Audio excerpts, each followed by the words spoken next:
Video, we're going to end up calculating out some information about this girder right here that is on column line 3. We're going to end up going through this, given this criteria, right? This is all of our information for our particular scenario. And we're going to go through and calculate all of these values so that we can eventually end up choosing a beam designation. It's going to be able to safely support all the loads. So starting off here, let's go ahead and let's first calculate out the loading. And so this is our girder on column line 3. Now, whenever we're looking at this, we can see this is the girder right here. Now, what's going to end up happening, as we've talked about, these beams here end up transferring their loads to the girders, right? And then the girders are going to transfer their load to the columns. So there's going to be connection points right here and right here. Now, those connection points are going to be the values of the support reactions, and so that's going to be the forces that the girder is going to actually be exerting upon the columns. And so what we're going to go ahead and do is we're going to calculate out the loading as well as create the beam diagram here, our load diagram for this. And so just as we said, there's going to be these forces here that are going to be acting on this. Now this is symmetrically placed, and what these values are going to be here that is pushing on this girder is going to be those end reactions for our interior beams. And so you'll recall that those end reactions were 9,000 pounds. Now, why is it 18,000 pounds? So this is twice that, right? Well, that is because simply the fact that there's a beam over here on this side and also a beam over here on this side, those are going to add together to actually create 18,000 pounds of force. So we're going to go ahead and put that in. Now, another thing that I want to mention is that we are 6 feet 8 inches in, so that is basically 6 2/3 feet. We convert that to decimal. It's going to be 6.67. And so what I'm going to do is I'm going to create little, I guess you could say extension lines. We're going to do some light extension lines here. And I'm going to put 6.67 feet here so that we know that spacing. This is also going to be 6.67 feet. Now, the overall length of this is 20 feet as well. Now, how did I know that? If we end up looking here, we can see that this is 20 feet there. Okay, so keep in mind for each of these it is 18,000 pounds. Now, why is that? It's because it's 9,000 pounds from the beam on the left side and 9,000 pounds from the beam on the right side. Okay, so up next, what we're going to end up doing is we're going to calculate out the supports just as they have down here. So calculate out the end reactions. So if we end up looking at our equation sheet here, we can end up finding what scenario this resonates with. And so scenario 3 here is actually for girders. And so RA equals RB, which is equal to P. So that is equation number 12.7. What we can say here is we go end reactions. And I'm going to follow along with my little stars here. End reactions, RA equals RB equals P, which P is equal to 18,000 pounds. And so that's going to be our end support reactions. That's going to be what the girders are actually pushing onto the columns with. So now we've got that calculated out. What we also can end up calculating out is the maximum moment. And so the max moment in this scenario, pretty easy calculation there too, is just going to be P multiplied by A. And so this is max moment. So M max equals P multiplied by A. Now that is equation 12.8. P here is 18,000 pounds. And we're going to multiply that by A. Now, if you look very closely on this, A is this guy right here. So it's that distance, which is 6.67 for us, 6.67 feet. There we go. And so as you'll remember, our unit for moment is pounds times feet. So that is telling us that this is all good. And what we end up getting whenever we multiply this value out is we get 120,060, and that is feet times pounds. Okay, so that is our answer for the max moment. And so now what we need to do is we need to find the required nominal moment, right? And so we're going to end up using that safety factor. So nominal moment. So as you'll remember, nominal moment, Mn greater than or equal to Ma multiplied by our safety factor of the bending moment. So you remember, safety factor of the bending moment is always 1.67. So what we're going to do is we're going to take our 120,060 feet times pounds, and we're going to multiply that by a solid 1.67. That's going to end up telling us, hey, the nominal bending moment needs to be greater, or 167% of this value, basically. And so what we're going to end up with once we calculate that out is 200,000, oops, sorry, let me make that 200,500 feet times pound. Remember, anytime that we make a mistake in our engineering notebook, we want to cross it out with a single line, and then what we can do is initial it and then also date it. So I'm going to go ahead and do that. And so this is our value for our nominal moment. Okay. Now, just like they're saying here, we want to calculate out the required plastic section modulus, and so this is just using So I'm gonna go ahead and put this here, ZX, because that's what the plastic section modulus is, right? And so what we can end up doing is we can use this equation right here, Mn equals Fy ZX. Now in this particular case, since Mn is equal to Fyzx and Mn must be greater than or equal to this value, what we can basically do is we can substitute Fyzx in for Mn here. And so if we do that, we end up with something like this, 20,500 feet times pounds. Now what I can also do is I can divide by Fy because we want to solve for Zx. And so now what we know is that Zx must be greater than or equal to 200,500 feet times pounds divided by Fy. Now as you remember, Fy in this particular case is 50,000 pounds per cubic or square inch, sorry.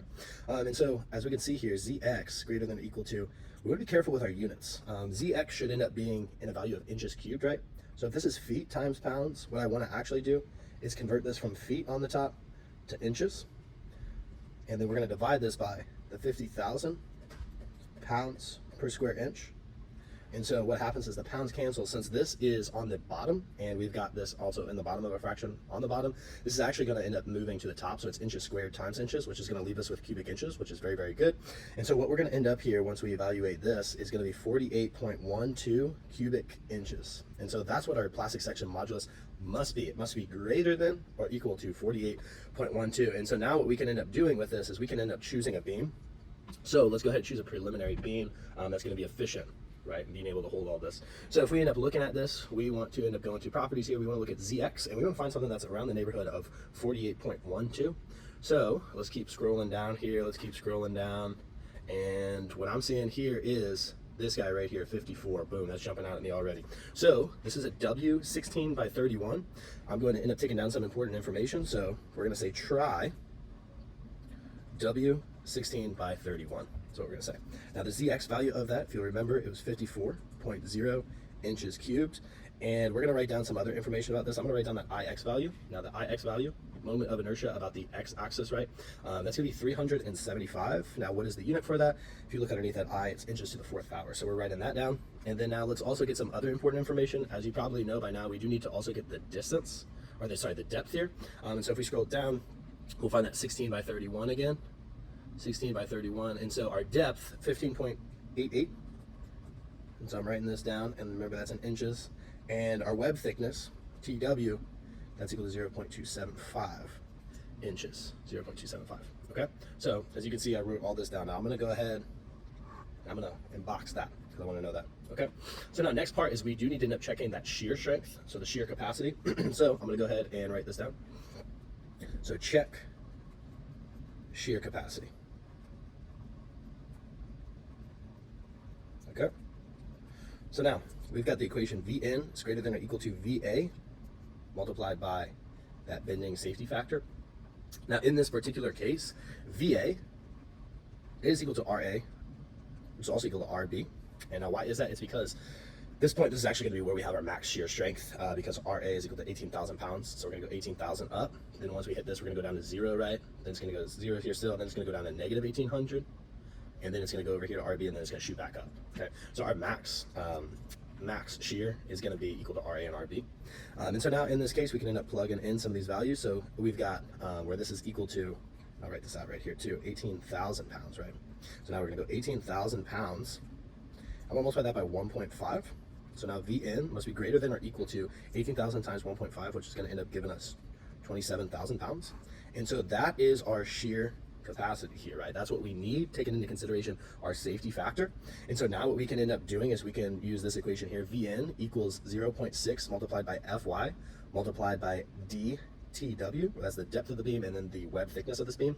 Now Vn, it's going to be equal to this 0.6. Now we can go 50,000. Now this is pounds per inch squared, right? Multiplied by our depth. So the depth of the beam we found was 15.88 inches.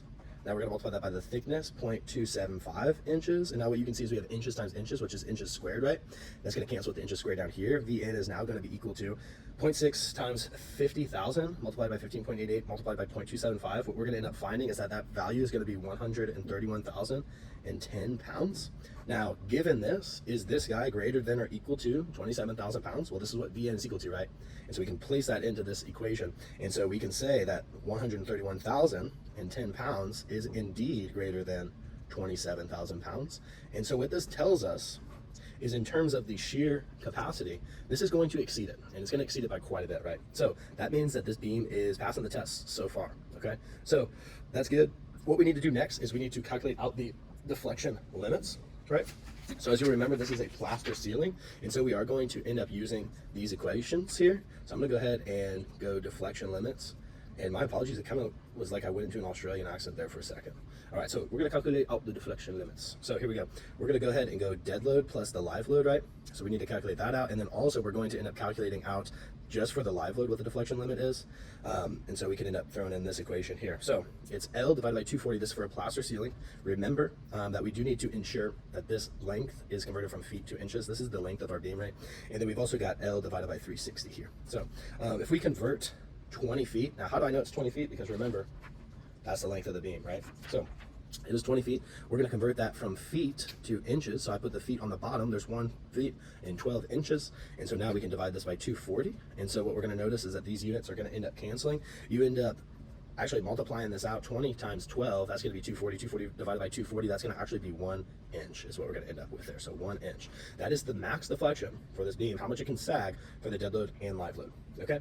Now, in terms of just our live load, let's go ahead and calculate this out. So 20 feet, convert that to inches, right? Now, I already know up on the top here that this is equal to 240, right? We're going to divide that by 360. So if we end up doing that, 240 divided by 360, you probably could end up just doing this in your head, right? What is it? It is going to end up being 2/3. And so we can end up putting in here 0.6. And I'm going to actually, instead of going 0.67, I'm going to actually round it down, just split it safe. I'm going to go 0.66 inches, okay? So now, that is our deflection limits. Now what we need to do is calculate out the actual deflection. So let's do this, actual deflection. Now remember, the actual deflection of this beam needs to end up being less than this whenever we plug in the dead load and live load for W. It needs to be less than an inch. Whenever I just look at the live load, it needs to be 0.67, okay? So now in terms of this guy and actually calculating this out, we're going to end up using the following equation. And so if we look here, we've got a nice beefy equation here. It's this one. So I'm going to kind of zoom in on that there. So that's what it is, remember? So A is that distance here. So don't be freaking out too much. A is that distance here. L is the overall length. Now let's go through this other one. P. P is just our force right here. What about E? That's 29 times 10 to the 6. Remember, that's the modulus of elasticity, or Young's modulus. This is for structural steel, 29 times 10 to the 6. I, that's going to be the moment of inertia of the beam that we wrote down earlier. We got from our table or that chart. And then L is going to be that overall length, okay? A, once again, is this guy right here, okay? So let's go ahead and write this down. This equation 12.9, so I'm going to go ahead and put this down. Max deflection is equal to P multiplied by A. Remember, all of these need to be converted to inches. So we're going to have a bit of conversions here. For that reason, what I'm going to end up doing is I'm going to actually convert these just from the get-go. So length, 20 feet. Remember, this is just going to be equal to 240 inches. Oops, I made a mistake. We're going to put inches there. Remember, I should have ended up doing just a single strike through for that, by the way. I'm going to go ahead and date this. So 12 inches, 1 foot. Okay, so that's going to be equal to 240. Remember that feet cancel. Inches. Now A, this was 6.67 feet, right?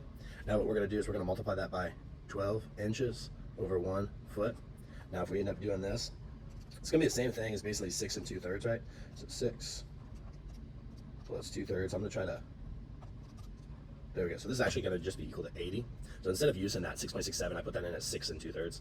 And then I multiply that by 12. So we end up getting 80 inches here. Okay, so these are going to be the values we're going to use for L and A. It's just going to make it a lot easier for us here. And so now let's go ahead and let's continue. So we got to find out the deflection for first. We'll end up going, should we go live load first or should we go dead load first? Let's think about it here for a second.